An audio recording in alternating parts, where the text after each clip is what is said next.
मराठा आंदोलक मनोज जरांगे पाटील यांनी भाजप महिला पदाधिकाऱ्यांच्या भेटीबद्दल म्हटले की आम्ही महिलांविषयी आक्षेपार्ह बोलणाऱ्यांचे समर्थन करत नाही। इतर कोणत्या समाजाच्या तरुणांनी महिलांच्या बाबतीत अवमान होईल असं कुठलंही विधान किंवा सोशल मीडियावर मजकूर टाकू नये। महिलांबाबतीत अवमान करणारे वक्तव्य किंवा सोशल मीडियावर मजकूर टाकणारे कार्यकर्ते आमचे नाहीत।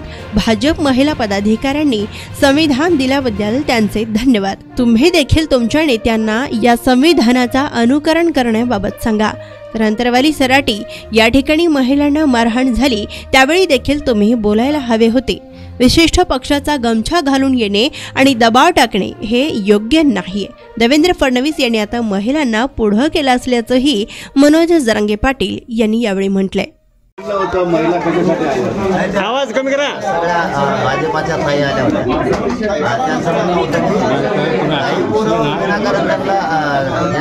म्हणजे सोशल मीडिया हे निषेध आहे। मला नाही पटत, कारण मराठा बांधवांना माझी विनंती आणि बांधवांची असतील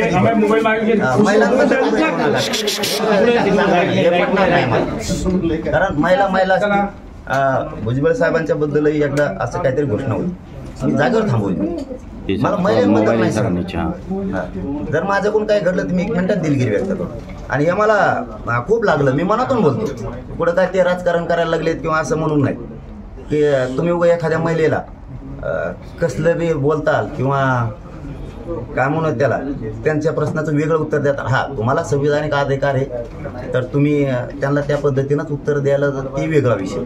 त्यांनी प्रश्न विचारला, त्यांना स्वातंत्र्य, तुम्हालाही स्वातंत्र्य आहे, परंतु याचा अर्थ कसल्या भाषेत बोलायचं आपल्याला ते अजिबात मान्य नाही। आणि इथून पुढे मी आजपासून सांगतो, मराठ्यांच्या पोरानं आणि इतरांच्या सुद्धा पोरानं महिलेबद्दल नाही लिहायचं, अजिबात नाही लिहायचं। आणि ते मला सहन होणार नाही, तो मग कार्यकर्ता बी नाही। मग त्या ताई आणि तो ते बघून घेते। समाजाचा हा विषय नाही, मराठा समाजाचा हा विषय नाही। एकदम निषेध, एकदम मी तीव्र शब्दात करतो ते। अमुक त्या आल्या म्हणून नाही, तुम्ही मला 6-7 महिन्यापासून बघ महिलांबद्दलचा आपल्यात काय आदर ते नाही सहन होऊ शकत आपण अजिबात। पण त्यांनीही राजकारण करू नये, कारण पुढं रुमाला घालून येणं असं ताई म्हणून यावं। हा मनोज जरांगे अर्धराची उभा आहे हो, आणि कोणत्या जाती धर्माच्या असो। आताही कोणत्या जाती धर्माच्या ताई आलेल्या होत्या, सगळ्या रडत होती माझ्या बापानं घर विकलंय म्हणून।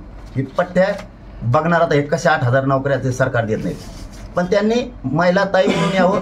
उगा पक्षाचे रुमाला घालून येऊन आमच्यावर दबाव निर्माण करणं आणि गृहमंत्र्यांनी त्यांना फोन करून सांगणं की तुम्ही जाऊन त्याच्यावर दबाव आणा, असले प्रकार करू नये। ताईच्या पाठीमागे हा मनोज जरांगे माणूस म्हणून उभा आहे, पण राजकारण म्हणून कुठं रुमाला घालून येऊन सांगायची गरज नव्हती, असंही ताई सांगू शकली असती। याचा अर्थ देवेंद्र फडणवीस साहेबांनी आता महिला पुढे घातल्यात वाटतं, असा अंदाज दिसतो।